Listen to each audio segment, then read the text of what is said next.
Unti-unting nakikilala ang larong futsal sa Pilipinas.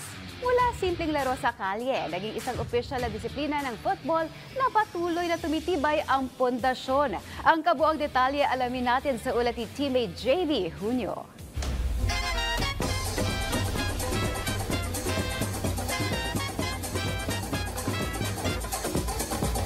From New Zealand is just giving the Philippines best. Meanwhile,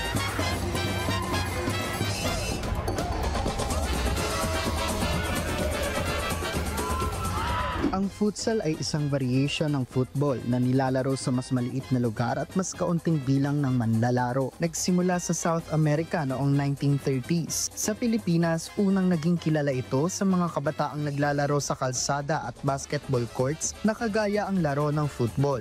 Nagmula sa salitang Portuges na futebol de sala at sa wikang Kastila na football sala o football de salon na ang kahulugan ay indoor football o whole football. Pinaniniwala ang isang journalist na taga-Brazil ang unang gumamit ng terminong futsal noong 1960. Noong 1980, dahil sa alitan sa pagitan ng FIFA at FIFUSA na ngayoy World Futsal Association, ginamit ng FIFUSA ang salitang futsal sa 1985 World Championship sa Madrid, Spain. Kalaunan, inadapt din ito ng FIFA matapos nitong simulan ng sariling international futsal tournaments noong 1989. At mula 1990, opisyal at pandaigdigang kinilala ang pangalang futsal. Dumating ang mga dayuhang coach at enthusiast na nagpakilala ng mas organisadong futsal sa bansang Pilipinas. At pagsapit ng 2001, opisyal nang itinaguyod ng Philippine Football Federation ang futsal bilang isang sport na may malinaw na programa para sa kabataan at bilang parte ng grassroots program. Ang malalaking hakbang ay nagsimula sa pag-launch ng PFF Futsal Program sa mga eskwelahan, LGUs at barangay. Sa tulong ng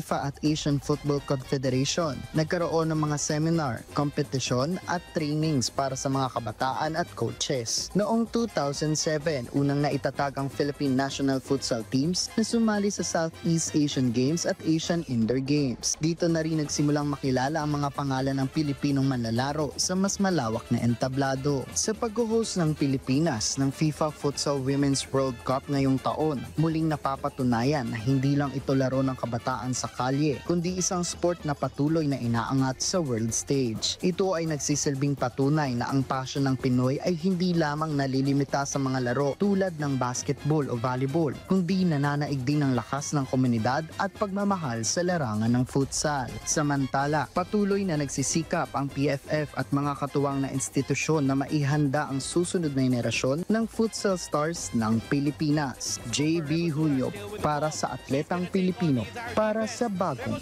Pilipinas.